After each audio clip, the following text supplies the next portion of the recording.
Hey, it's W5HRO. I have an update. I figured out the way that this whole setup likes to be tuned together. And let me show you. Let me key the mic. I have the audio. That's like 50 watts. Now, when I turn on the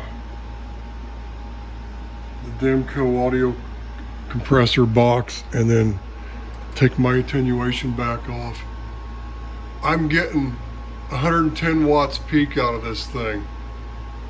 And the audio waveform, that's not too bad for Heisey, man. It's cleaned up nicely, look at that. And I've got a little bit stronger positive peak than I do the negative peak. That's with a 1 kilohertz tone. You're also, what's making it wiggle is my voice. But that doesn't look too awful bad. So I've decided, but the way I have it tuned right now, the Viswar came up just a hair bit from the way I was tuning before. So I think what I've decided I'm going to do is I'm going to 86 this CM1 box. However, I'm going to take another little metal box and I'm just going to make one that I have like a variable tuner, variable cap on the input to ground. I'll get a little metal box with two SO239 connectors on it. And what I may do is I may just take this one filter out of here and just use this one just for now. I can always put it back in there, but I'm going to just do this because I want to relay in the box I use this so it bypasses, so it doesn't affect the receive. So anyway, that's how I was going to do it. So I'm just going to make a little small box that just goes in line with the coax, with a short piece of coax to it, and just forget about doing it this way, because I can make one that, you know, everything's down mounted close to the bottom of the box, and when you put the lid on it wouldn't really affect it that much. So I can come up with something like that. It'll be a lot easier.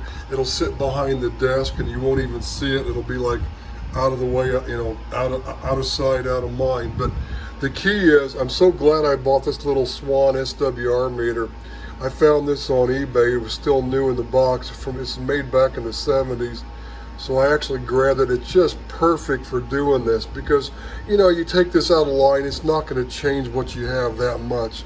So this is a perfect thing to do with the barrel connector, the male barrel connector, you know. So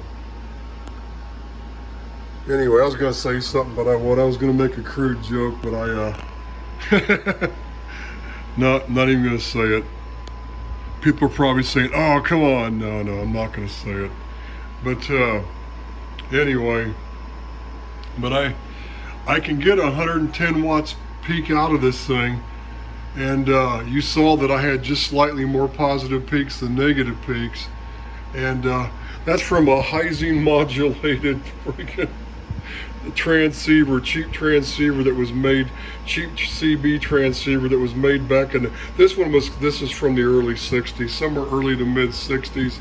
They made these for a while. This is when that company, I think, is it China or is it Japanese or a Chinese company called Fan took them over. It's when ECI sold it off and they became Fan. And so this is they converted this, they changed it, they just changed the faceplate to this design instead, and it's the Fan and Courier 23 is what it is. So early 60s, mid 60s vintage. But that's not too bad. You saw what that thing looked like. That wasn't too shabby.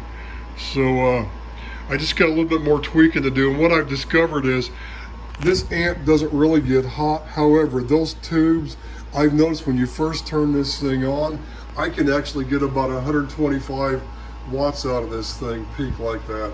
And that's actually, you know, but when the tubes start getting warm, they start losing power, and the hotter they get, the more they drop. And I think it'd be there's more than enough room in there where I can mount one AC fan to where I turn the switch on, this thing just starts blowing air.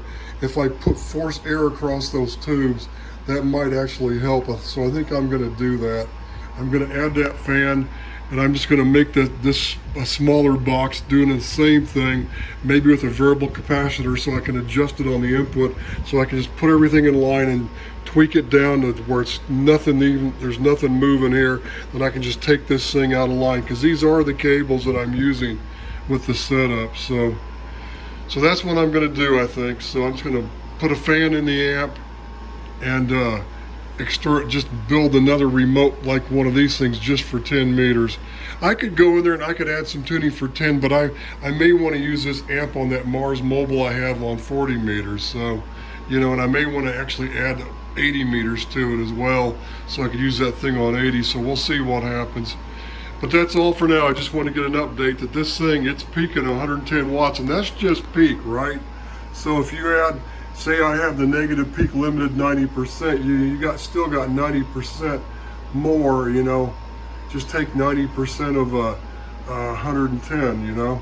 And like I said, when the tubes are cool, this thing does about 125, almost 130 peak. So just when the tubes get warm, it drops back. So it could, like I said, a fan's probably going to help that.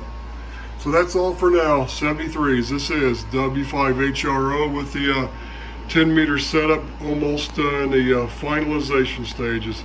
73s.